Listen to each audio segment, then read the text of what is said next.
Hi everybody, in this video I'm going to talk about how to create a database and how to store some information in that database and actually print that in your web forms. So let's start by creating a new web form.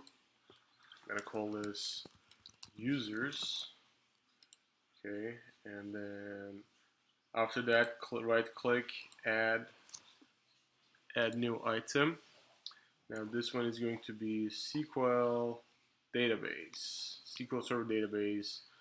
You can change the name if you like. It should have an MDF extension, which is a local database file. And when you add, it's going to ask if you want to create an app data folder and to save the database files there. And click yes. That's the norm with ASP.NET. And when you click yes, it's going to create an app data folder, and then it's going to keep your database file there. Now, once you create your database, local database, you're going to see that we have a Server Explorer window opened up. In this full window, you can actually see your local database. If it's red, mark the red cross, then just refresh it, and when it becomes green, it means it's working. Currently, we don't have any data tables. We're gonna start by creating a new table. So right-click, add new table. So in my table is going to be a table for storing user information. It's going to store user first name, last name, username, and user password. You can add more stuff if you like. For this example, these rows should be enough. And we also are going to have a user ID, which is a unique ID given to each user. Think of it as a student ID for all the students at the university. Everybody has only one. And using this ID, you can retrieve any kind of information about this person. Now, this key means it's the unique key for the user. And then I'm going to go and change the identity specification under the properties window to true, and this will make my key auto increment, which means the database will automatically create a new key every time you add a user into your database. Therefore, you don't have to deal with generating IDs or keeping track of IDs.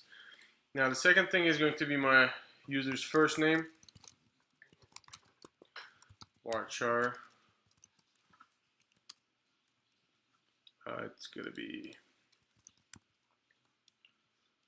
50 characters. I'm just going to say 50 characters should be enough, not null.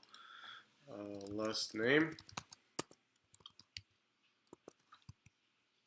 And then username. And password with PWD. Now, I want to change, actually, I want this table to be called users. So I'm going to change it here, users. Okay. And when all of is done, just click on update table, update database, and then refresh. You can see you have a users table that is created. Now we can go to the next step, and we can actually start creating, we can start inserting user records into this page, into this database table. To do that, right click your database, click new query. Now here we can write some SQL code to create records. Insert into users, and then the column names. I'm skipping user ID because it's auto increment. First name, last name, username, and then PWD, and insert into users, values. First name is going to be John Doe. His username is JDoe, and then password 1, 2, 3, 4, 5, 6. Now, normally in databases, the passwords are not stored like this in case of a breach, security breach. They're actually hashed. but in this tutorial I'm not that's outside of this tutorial scope, so just keep in mind that they're not usually stored like this. But for now we're just gonna go with the easy way, and let's run our record. Incorrect syntax near. Okay, we have a syntax error. Let's see. Okay, now if you get the message one row or rows affected, means it worked and you inserted the record into the database. Let's insert one more. Let's say Mike Doe is mdoe, and then md1234. Insert one row effective. Now I'm gonna write a select query to retrieve this information from the database and see, and just to confirm that the users are actually entered in the database. Let's run that. As you can see, both records are in the database. Okay. Now I'm going to go back to my users.asp x design and toolbox. So let's put a label, and my label is going to be users. Okay, and then br, and then let's go back to design, go to data.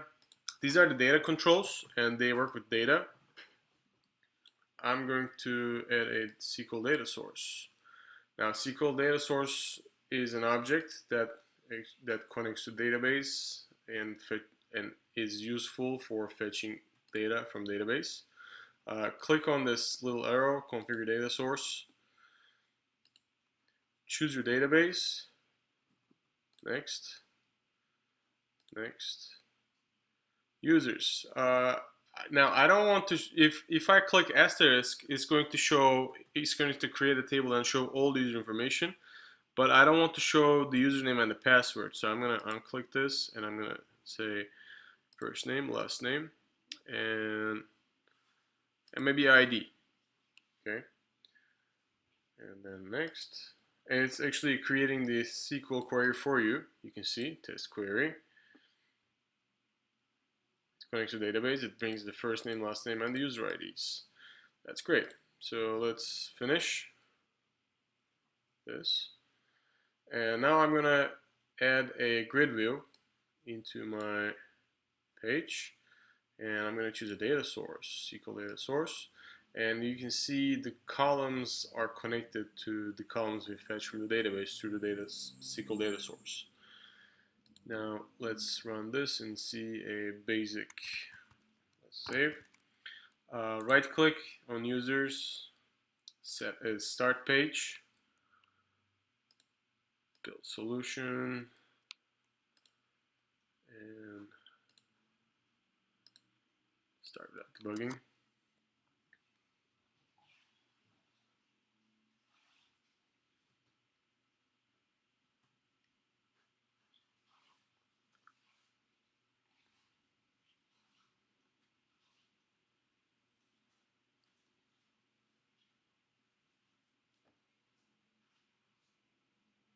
And you can see the database, all the data from the database is fetched and inserted into this table through a grid view, and that's how you actually use the database.